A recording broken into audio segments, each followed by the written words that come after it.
자, 이번에는 명태균 씨 얘기를 좀 해보도록 하겠는데요.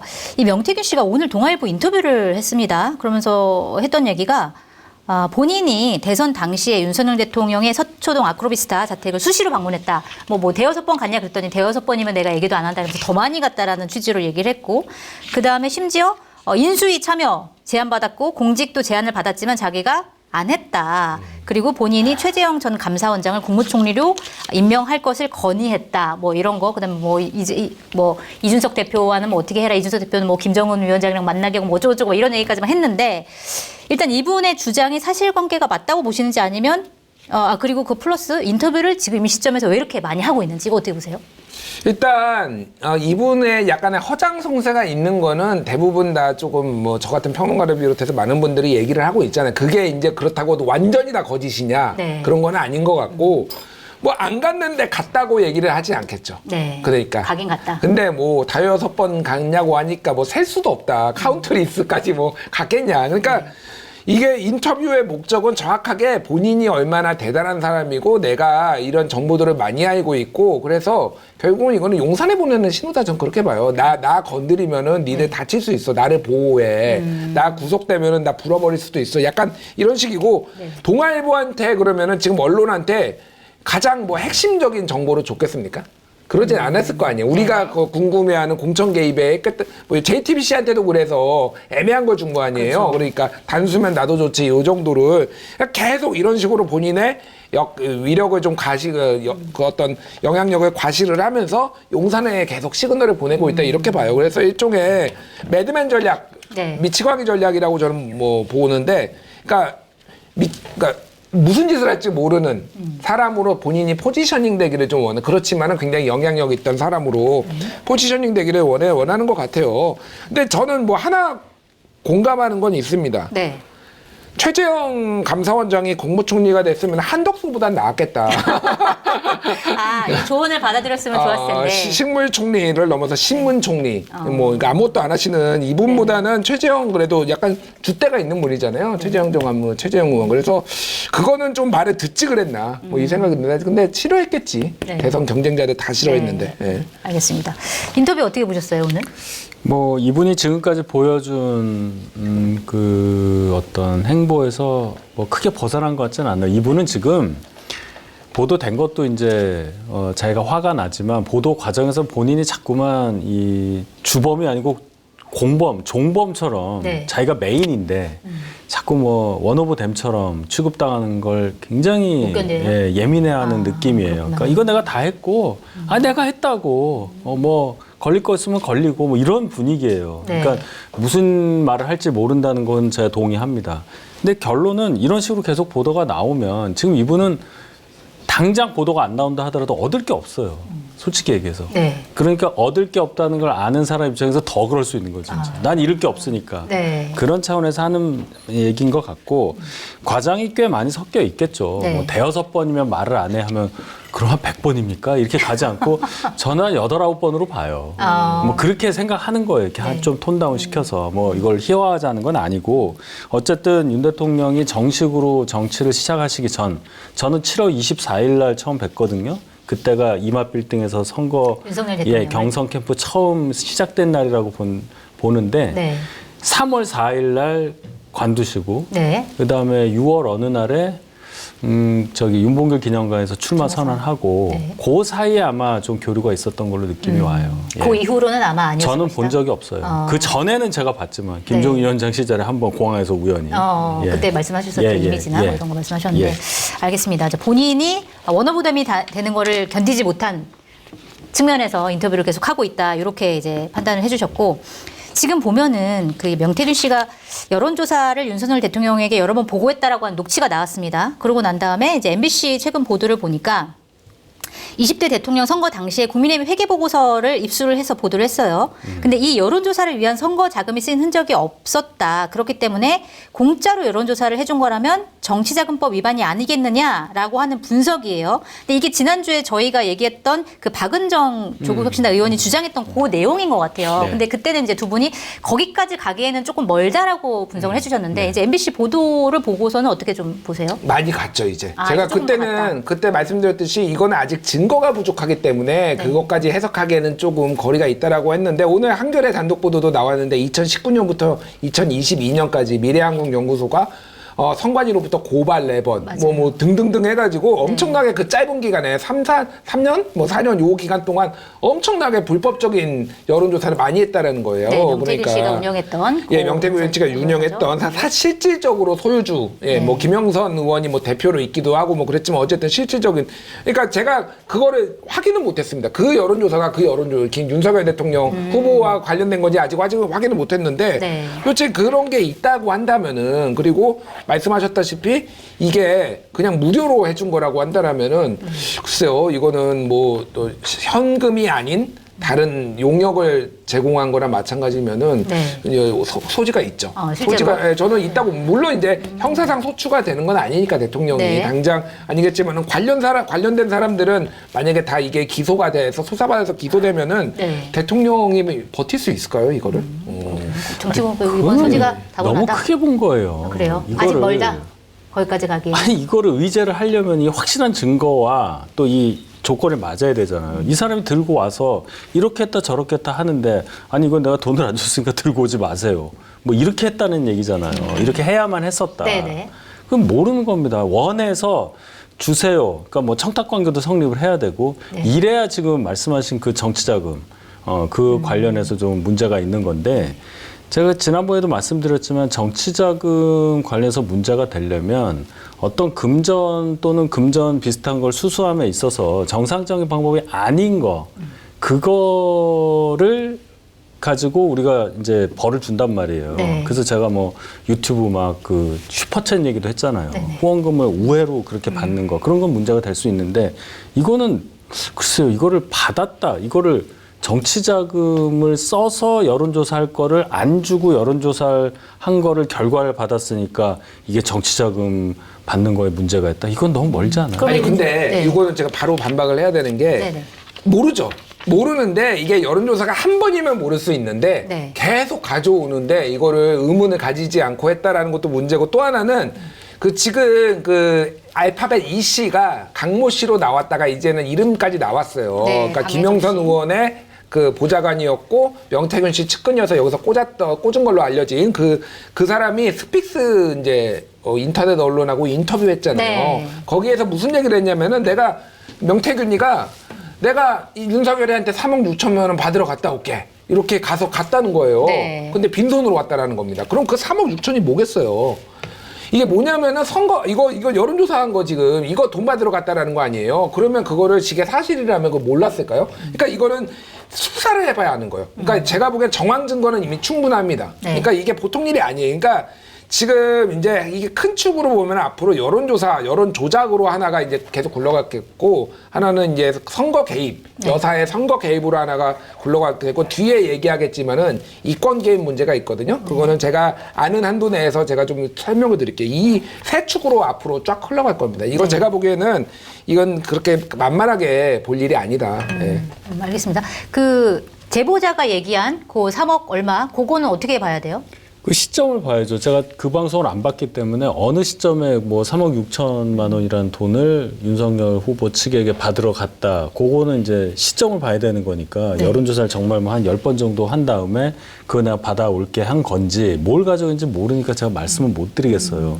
그러면 그 말이 성립을 하려면 돈을 여론조사 관련해서 내가 돈을 주고 받아볼 테니까 하세요라는 뭐가 있어야 되는 거잖아요. 그러니까 윤석열 대통령의 요청이나 요구가 있어야 또는 된다. 뭐 선대본 측에서 그런 게 있어야 되는 거 아니에요. 근데 저는 들어보지 못했습니다. 그리고 그 여론조사라는 게 그분이 정말 여론조사 신이어가지고 이분이 안 하면은 도저히 알 수 없는 뭔가를 이분이 갖고 온다. 그럼 또 모르겠어요. 근데 여론조사라는 게 뭐가 있나요? 다른 사람 생각을 물어봐서 우리가 분석해서 수리 모형에 넣은 거 아니에요. 오차범위가 존재하고. 예를 들어서 이 사람이 오차범위 없는 여론조사를 했다.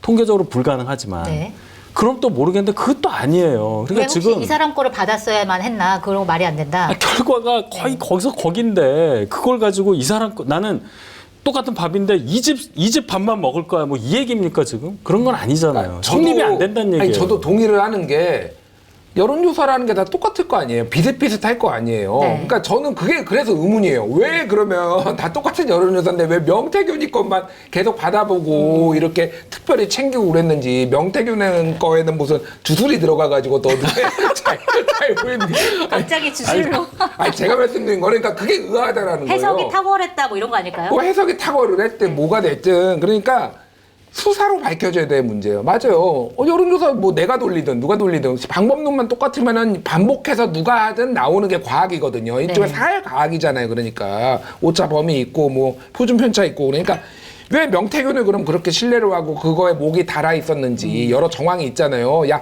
윤석열이가 빨리 자료 갖고 오라고 그래. 뭐 난리를 쳤다는 거 아니에요. 뭐가 있을 때마다 네. 이유가 있을 겁니다. 그거를 밝혀내는 게 특검이나 이 수사에 초점이 돼야 되는 거예요. 근데 이렇게 보시자고요. 일방적으로 막 예를 들어서 뭐 옛날에 막 책 뭐 월부 뭐 이런 분도 있잖아. 그 책을 그냥 줘.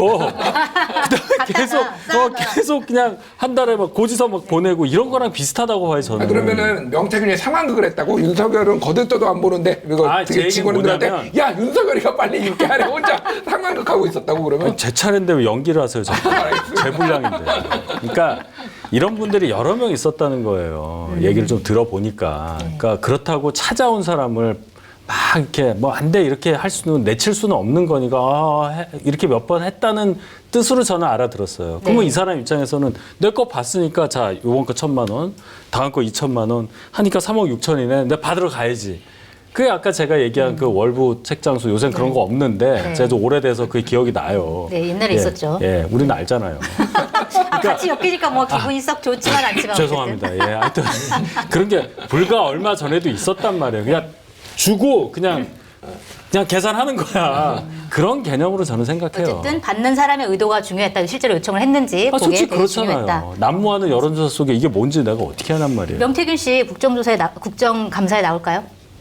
아, 그거 제일 어려운 질문 같은데 네. 나올 수도 있어요. 이런 사람은. 저는 무조건 나온다고 봅니다. 아, 그래요? 예, 그러니까 죄송한 말인데 퍽퍽하고 맛없는 닭가슴살에 질리셨다면 피트니스 선수들이 추천하는 지속 가능한 맛있는 다이어트 단백질 식단 머슬 제로를 만나보세요. 또 이상정 대한민국 명장의 특급 레시피와 한돈 갈비살로 만든 명장 떡갈비도 준비되어 있습니다. 술안주, 반찬, 캠핑 요리로도 아주 좋습니다.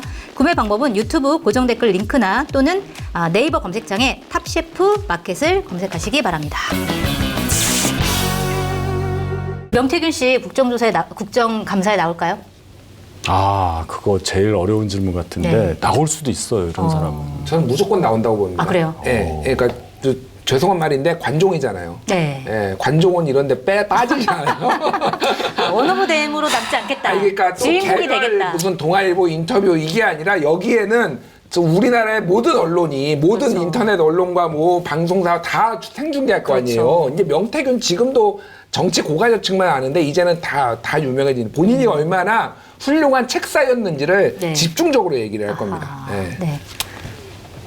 나올까요? 왜안 해주세요?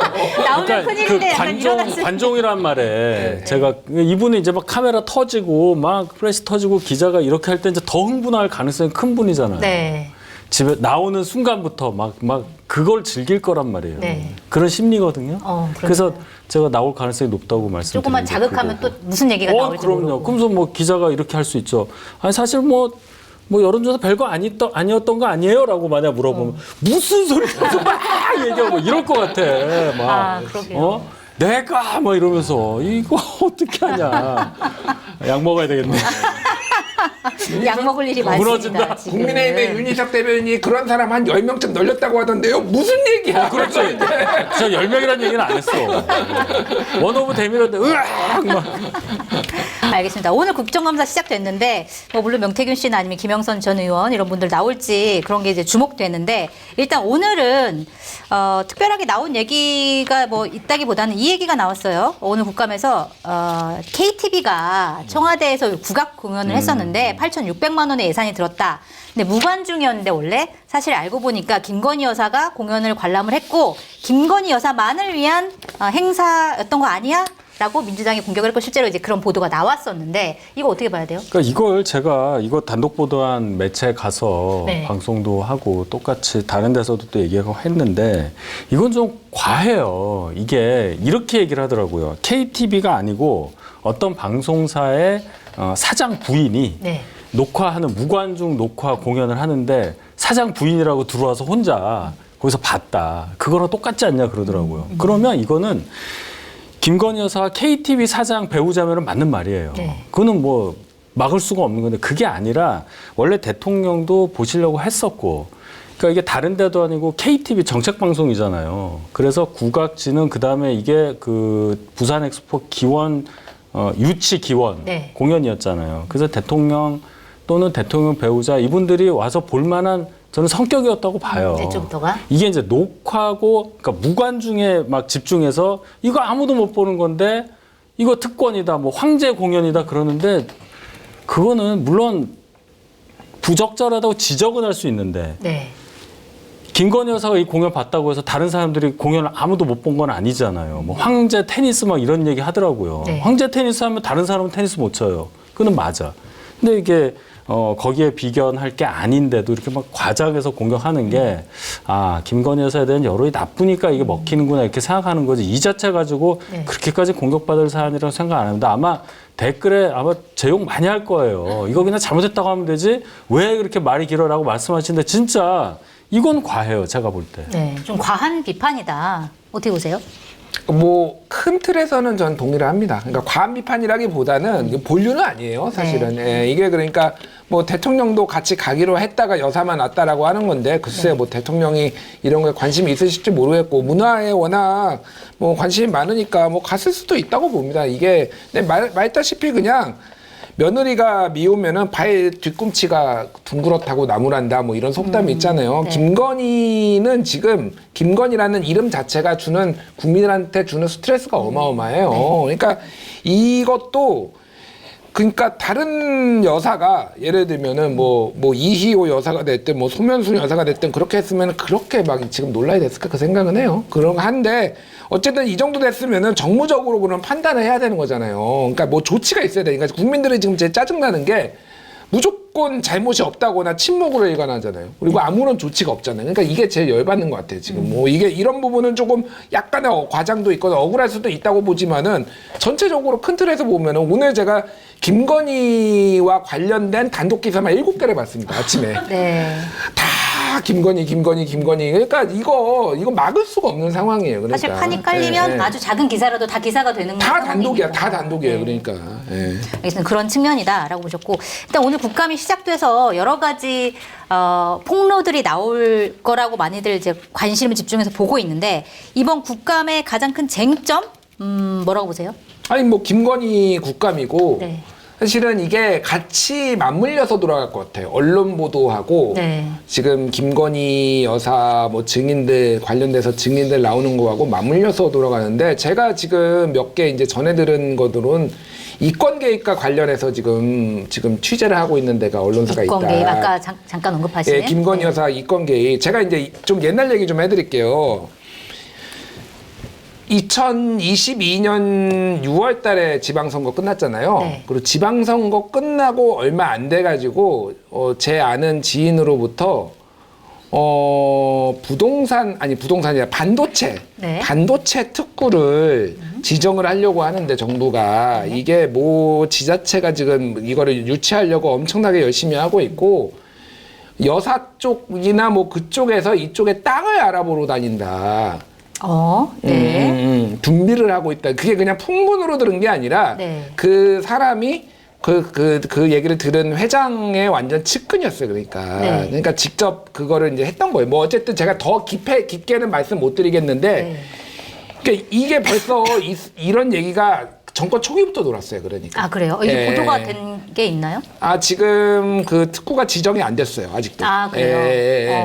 근데 제가 말하는 건 꼭 이게 그냥 반도체 특구라는 게 꼭 반도체 실제 특구가 아니라 그런 유의 것들이. 그러니까 자, 보십시오. 김건희 여사 일가가 돈을 벌었던 방법이 1번이 부동산 투자고요. 네. 2번이 주가 조작이잖아요, 지금. 네. 지금 양평 땅 뭐 여기 주가 있고. 조작은 네. 지금 그 3부 체크해봐. 이쪽에서 약간의 지금 냄새가 나고 있잖아요. 네. 근데 주가 조작이나 주가 부양은 되게 위험해요. 왜 위험한 게 왜냐하면은 특히 이건 실명으로 들어가가지고 차명으로 들어갔을 때도 약간 리스크가 있고 그래서 그런데 부동산 같은 경우에는 여기는 주가 조작은 부전공이라고 하면은 여기 이쪽은 주전공이에요. 주전공이고 양평 고속도로 뭐 아니라고 부인하지만 그런 거부터 해가지고 근데 가장 잘할 수가 있는 게가 어디가 개발될지를 알아가지고 거기에 땅을 사는 건데 네. 이미 지금 몇 개 한 2억의 언론사에서 이거 파고 있다라는 거예요. 아하, 지금. 네. 예. 그래서 보십시오. 이제 조만간 나올 테니까 국정감사 때 이게 아니더라도 그 보도가 나오고 그런 뭐 부동산 개발 의혹인데 이게 나오고 네. 그러면 이제 또 새롭게 또 이제 그 국면으로 굴러갈 거예요. 그래서 이게 상승 효과가 장난 아닐 겁니다. 제가 네. 보기엔 이게 완전히 판이 지금의 얘기 나오는 거하고는 판이 달라질 가능성이 있어요. 그러니까 네. 지금 아까 말씀드렸듯이 한 축이 이제 여론 조작이 있는지 없었는지 그리고 하나는 이제 공천 개입 의혹이 있잖아요. 네. 이권 개입은요. 이거는 그러니까 미르재단 만드는 거라고 비슷하다고 보면 돼요. 그러니까. 예. 그래서 주가 조작, 그다음에 공천 개입, 그다음에 이권 개입까지 세 개로 가면서 굉장히 눈덩이처럼 의혹이 더 불어날 수 있다 이렇게 보셨어요. 국감 쟁점 어떤 게 클 거라고 보세요? 다 말씀하신 것 같아요. 그러니까 이 국감이 거의 해탈하신 느낌으로. 아니, 해탈은 아니고요. 왜 네. 저는 뭐 버텨야죠. 네. 22대 국회 첫 국감인데 뭐 정책 국감 안 한 지는 오래됐으니까 네. 그건 변론으로 하더라도 김건희 여사 관련한 의혹 중심 국감이 될 수밖에 없는 상황인 거는 뭐 저도 당연히 알고 있고 네. 김준일 평론가 말씀하신 내용들이 장성철 소장 얘기하고 거의 뭐 100% 똑같습니다. 이 얘기 많이 들었고 저도 다른 데서도 듣고 한데 하여튼 보도가 많이 나오는 거는 저는 대비해야 한다고 보고 근데 네. 이게 막아질 수 있는 성질이냐. 왜냐하면 의혹이라는 거 하나의 의혹이 있을 때 이걸 막으려면 이게 없는 것처럼 되려면 한 증거 한 10배는 있어야 된다고 생각해요. 그래야 의심을 거두죠. 사람들의 속성이라는 게 혹시가 따라가니까. 그럼 지금 이렇게 많이 나오는 뭐 양평 고속도로 얘기까지 나오면 양평 고속도로 저희가 그 반박자로 막 만들고 저도 다 해봤는데 네. 뭐 교강 밑에 땅인데 무슨 맹지인데 뭐 관련 이런 얘기까지 했는데도 안 먹히잖아요. 그러니까 이제 이 의혹이 다른 의혹이랑 합쳐지면 엄청난 이 승수 효과가 날 가능성이 크다. 네. 그게 제가 걱정하는 부분이에요. 알겠습니다. 국민의힘에서 좀 단단하게 준비를 해야 될 것 같다 이런 생각이 좀 듭니다.